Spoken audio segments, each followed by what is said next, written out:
The share-based payment transaction is not cash-settled if the reporting entity incurs no legal or constructive obligation to transfer cash or other assets to the counterparty, including an employee, acting as such, although the reporting entity will recognize a non-financial obligation under the share-based payment arrangement, or will incur cash outflow for reacquisition of shares to be delivered to the counterparty.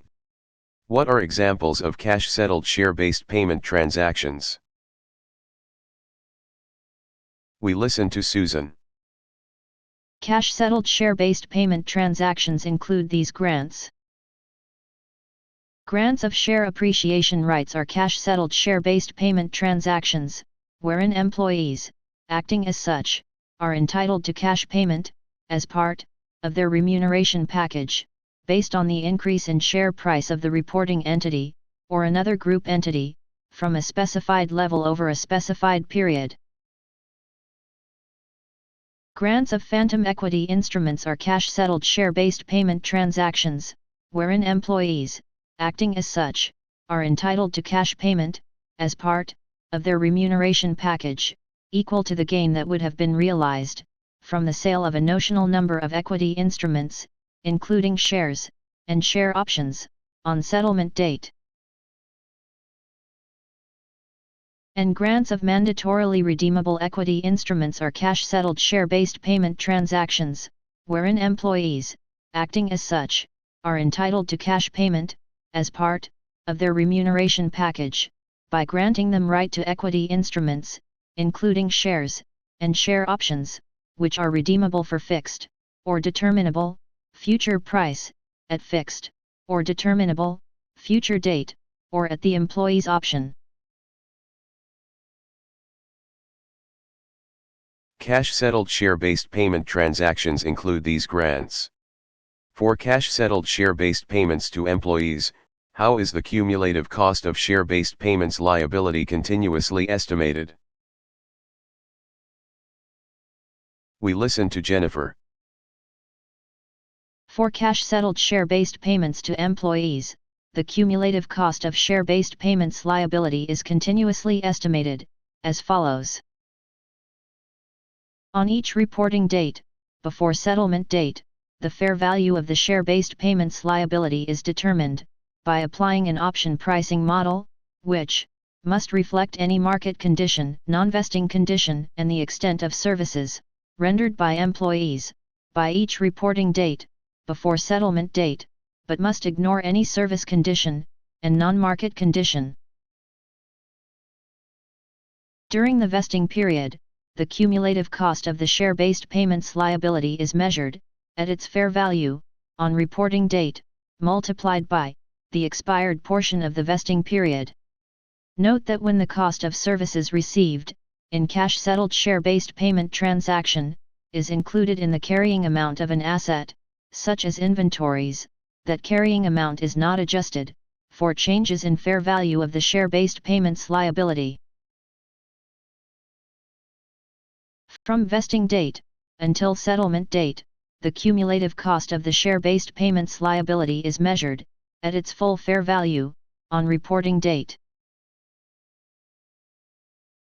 And on settlement date, the cash payment is measured at the intrinsic value of the share-based payments liability. Note that intrinsic value is the difference between the fair value of the shares, to which the counterparty, including an employee, acting as such, has conditional, or unconditional, right to subscribe, or receive, from the reporting entity, or another group entity, and any exercise, or redemption, price, which the counterparty is, or will be, required to pay for those shares. Also note that all changes in the cumulative cost of the share-based payments liability are recognized in profit or loss as share-based payments expense or income. On each reporting date, before settlement date, the fair value of the share-based payments liability is determined by applying an option pricing model. What are the features of the Black-Scholes-Merton formula? We listen to Kenneth. The Black-Scholes-Merton formula is a closed-form option pricing model, with these features. It is commonly applied for assessing the value of freely traded call or put option. It allows integration of fixed dividends on shares of stock. It assumes that the call or put option is a European option, which is exercisable only on expiry date. It assumes that no transaction costs, margins, or taxes are required. It assumes that volatility of the underlying shares is constant, and is defined as the standard deviation of the continuously compounded rates of return on the share over a specified period. It assumes that risk-free interest rate is constant over time. It assumes that short selling is allowed. It assumes that risk-free arbitrage opportunities are absent. It assumes that log normal returns, wherein continuously compounded rate of return is normally distributed, are present. It assumes that security trading is continuous. It measures the call, or put, option price, only at one point in time. It ignores market conditions, non-vesting conditions, and possible early exercise of an American option, which is exercisable within a specified period. And it results to a materially correct price for call or put options with relatively short contractual life and relatively short exercise period. The Black-Scholes-Merton formula is a closed-form option pricing model, with these features. What are the features of the binomial model? We listen to Mary.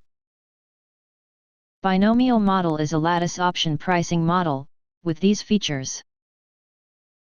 It adopts a dynamic and iterative approach. It captures unique aspects of employee share options. It reflects the evolution of the fair value of a financial instrument or a market variable. It assumes two or more possible price movements during each reporting period. It assumes a risk-neutral world, wherein investors require no extra return for bearing risks, and the expected return on all securities is the risk-free interest rate. And it results to an estimated fair value, based on assumed changes in the price of a financial instrument over the contractual life of the call or put option. Binomial model is a lattice option pricing model, with these features. What are the features of Monte Carlo simulation? We listen to Matthew. Monte Carlo simulation is a simulation option pricing model, with these features. It is applied when the call, or put, option has sophisticated structure and complex market conditions. It employs geometric Brownian motion, which is a mathematical model for describing random movement of share prices over a specified period. It simulates a large number of potential share price scenarios over a specified period. It integrates varied assumptions about volatility, exercise behavior, and other market conditions. And it results to a refined estimate of the call, or put, option's fair value.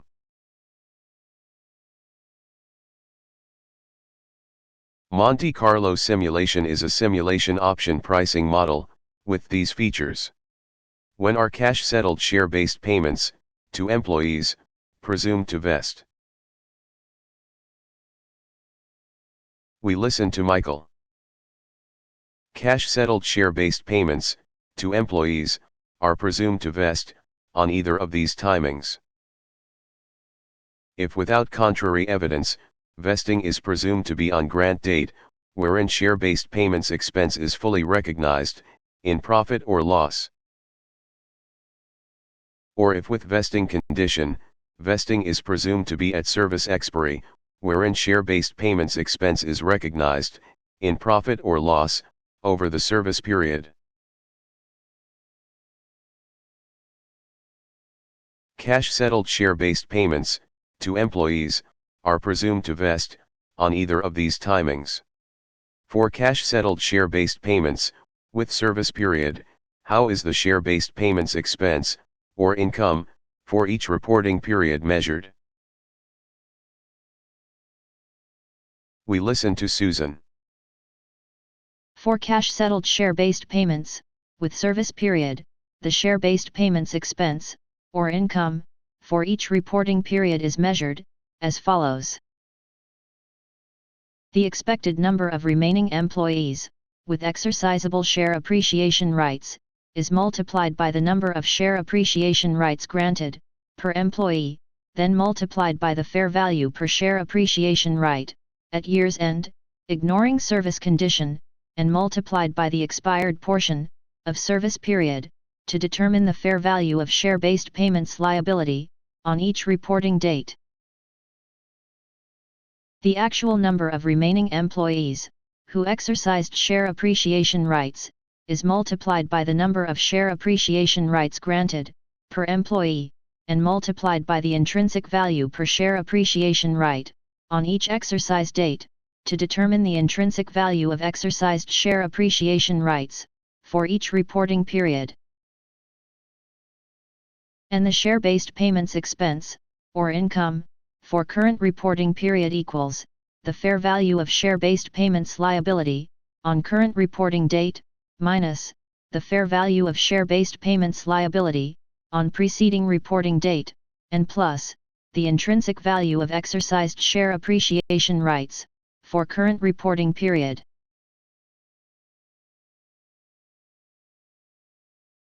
For cash-settled share-based payments, with service period, the share-based payments expense, or income, for each reporting period is measured, like these. For cash-settled share-based payments, with fixed non-market condition, how is the share-based payments expense, or income, for each reporting period measured? We listen to Jennifer. For cash-settled share-based payments, with fixed non-market condition, the share-based payments expense, or income, for each reporting period is measured, as follows. The expected number of remaining employees, with exercisable share appreciation rights, is multiplied by the number of share appreciation rights granted, per employee, then multiplied by the fair value per share appreciation right, at year's end, ignoring non-market condition, and multiplied by the expired portion, of service period, to determine the fair value of share-based payments liability, on each reporting date. The actual number of remaining employees, who exercised share appreciation rights, is multiplied by the number of share appreciation rights granted, per employee, and multiplied by the intrinsic value per share appreciation right, on each exercise date, to determine the intrinsic value of exercised share appreciation rights, for each reporting period. And the share-based payments expense, or income, for current reporting period equals, the fair value of share-based payments liability, on current reporting date, minus, the fair value of share-based payments liability, on preceding reporting date, and plus, the intrinsic value of exercised share appreciation rights, for current reporting period. Having ascertained cash-settled share-based payments, we now review what we recently studied. You listen to me. For cash-settled share-based payments to employees, the cumulative cost of share-based payments liability is continuously estimated, as follows. On each reporting date, before settlement date, the fair value of the share-based payments liability is determined, by applying an option pricing model, which must reflect any market condition, non-vesting condition, and the extent of services rendered by employees by each reporting date before settlement date, but must ignore any service condition and non-market condition. During the vesting period, the cumulative cost of the share-based payments liability is measured at its fair value on reporting date, multiplied by the expired portion of the vesting period. Note that when the cost of services received in cash-settled share-based payment transaction is included in the carrying amount of an asset, such as inventories, that carrying amount is not adjusted for changes in fair value of the share-based payments liability. From vesting date until settlement date, the cumulative cost of the share-based payments liability is measured at its full fair value on reporting date. On settlement date, the cash payment is measured at the intrinsic value of the share-based payments liability. Note that intrinsic value is the difference between the fair value of the shares to which the counterparty, including an employee acting as such, has conditional or unconditional right to subscribe or receive from the reporting entity or another group entity, and any exercise or redemption price which the counterparty is, or will be, required to pay for those shares.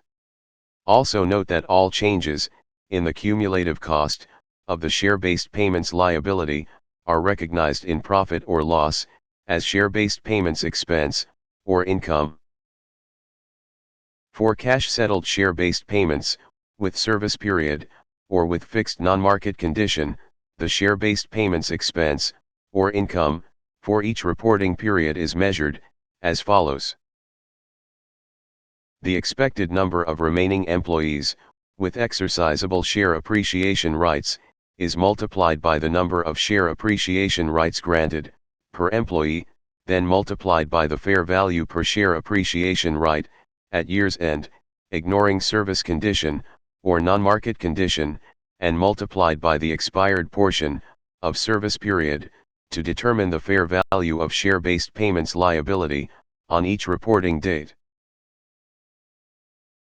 The actual number of remaining employees who exercised share appreciation rights is multiplied by the number of share appreciation rights granted per employee, and multiplied by the intrinsic value per share appreciation right on each exercise date to determine the intrinsic value of exercised share appreciation rights for each reporting period. And the share-based payments expense or income for current reporting period equals the fair value of share-based payments liability on current reporting date minus the fair value of share-based payments liability on preceding reporting date, and plus the intrinsic value of exercised share appreciation rights for current reporting period. Having reviewed what we recently studied, you now challenge your comprehension and sharpen your mastery. Challenge your comprehension. By answering the end of chapter theory and practice questions on cash-settled share-based payments in Volume 2, Liabilities and Shareholders Equity, of the excellent Intermediate Accounting series, distributed worldwide through Amazon marketplaces and expanded distribution channels. And sharpen your mastery. By answering the randomized theory and practice questions on cash-settled share-based payments in the textbook companion website, wherein you select the Quizzes tab, Volume 2 from the Volume drop-down, Chapter 6 from the Chapter drop-down, Share-based payments from the Topic drop-down, and Theory, Practice, or both from the Type drop-down. Thereafter, click Submit to track your raw and percentage scores, along with your speed. With free and unlimited access, you can click Reset to try again.